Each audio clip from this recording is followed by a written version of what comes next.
আমি কি কাউকে মুনাফেক বলতে পারবো এই সংসদে? না, পারবেন না। আচ্ছা, আমি মুনাফেক বললাম না কাউকে। হেরে যাবে রাজাকার, জিতে যাবে বাংলাদেশ।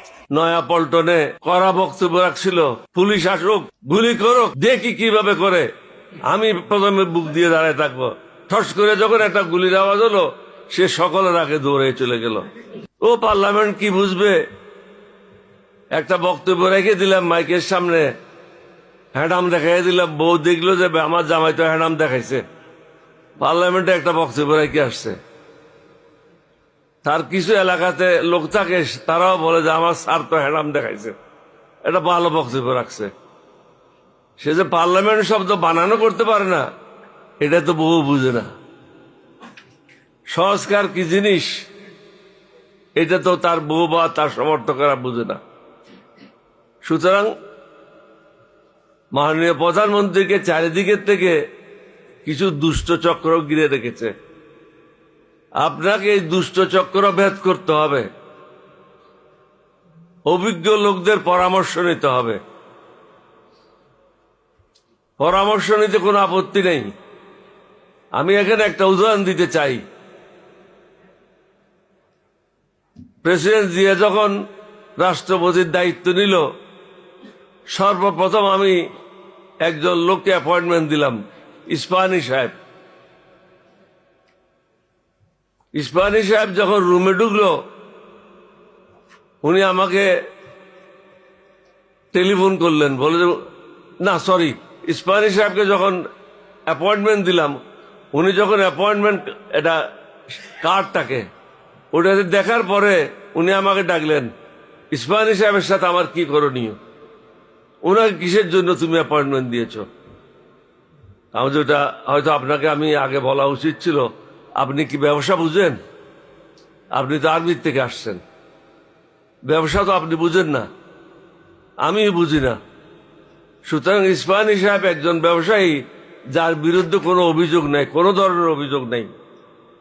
তার জীবনের সমস্ত রুজি রোজগার যা কিছু পুঁজি আছে সবকিছু তৎকালীন বাংলাদেশে, সরি পূর্ব পাকিস্তানে করেছে, বর্তমান বাংলাদেশে করেছে, অন্য জায়গায় সে কোনো পুঁজি করে নাই। তার বাড়ি হলো ইরানেই। সুতরাং তার কাছ থেকে সঠিক তথ্যগুলি পাবেন, কিভাবে ব্যবসা করতে হয়, কিভাবে ব্যবসায়ীরা ফাঁকি দেয়, ট্যাক্স কিভাবে ফাঁকি দেয়, সরকারের কি করণীয়, ব্যবসায়ীদেরকে আরো উৎসাহিত করার জন্য কি করণীয়। আপনি শুধু শুনতে থাকবেন, মাঝে মাঝে প্রশ্ন করবেন। উনি আমাকে বললেন যে এটা আগে বলো নাই কেন? আমি যে আগে বলি নাই, আসলে তাড়াহুড়োর মধ্যে ছিলাম, যার কারণে এটা বলতে পারি নাই। তাই মাননীয় প্রধানমন্ত্রীকে অনুরোধ করব, আপনার চারিপাশে যারা আছে সরকার পরিচালনায়, তারা অভিজ্ঞ নয়।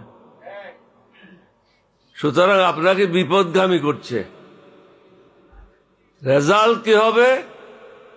আমরা যারা 11 দলীয় ঐক্য জোটে আছি, আমরা সিদ্ধান্ত নিয়েছি, এখানে আমরা ক্ষান্ত হব না।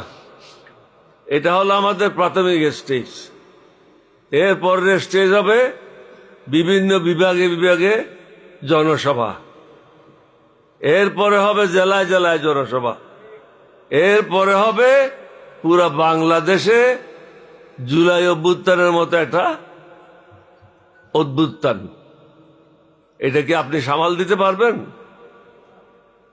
আপনি নিশ্চয়ই মাঝে মাঝে ভিডিও দেখেন। আপনারা হয়তো চিন্তা করছেন এই সরকার আসার 2 মাসের মধ্যে কি প্রয়োজন হয়ে গেল এতগুলি জিনিস নিয়ে আলোচনা করার। আমরাও চাই নাই এই সরকারের বিরুদ্ধে কোনো কিছু করার, কিন্তু এই সরকারে বাধ্য করছে আমাদেরকে তাদের বিরুদ্ধে অবস্থান নেওয়ার জন্য। সংস্কারটা আপনারা যদি এখানে শুনেছেন, জামায়াতের সেক্রেটারি জেনারেল খুব বিস্তারিতভাবে ব্যাখ্যা করেছে। এটা কিন্তু কোনো দলকে সুবিধা দেওয়ার জন্য না, কোনো ব্যক্তিকে সুবিধা দেওয়ার জন্য না, এটা হলো জনগণকে সুবিধা দেওয়ার জন্য। যখন যে সরকার আসে, সে যেন অন্যের উপর অন্যায় করতে না পারে, এটাই হলো তার মূল লক্ষ্য। কারণ যারা ক্ষমতায় আসে তারা মনে করে তাদের বাপের দিনের সম্পত্তি বা চাচার দিনের সম্পত্তি, আমি যা ইচ্ছা তা করব। হাসিনা যেরকম বলতো এটা আমার দেশ, আমার বাবার দেশ, এটা আপনারা শুনেছেন।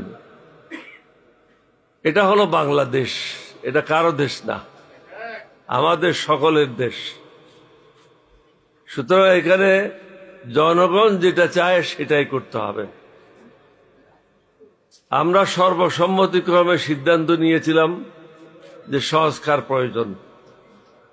আমি একটা দুইটাতে অংশগ্রহণ করেছি, বাকিগুলো আমাদের প্রতিনিধিরা ছিল। এখানে কোনো দ্বিমত ছিল না।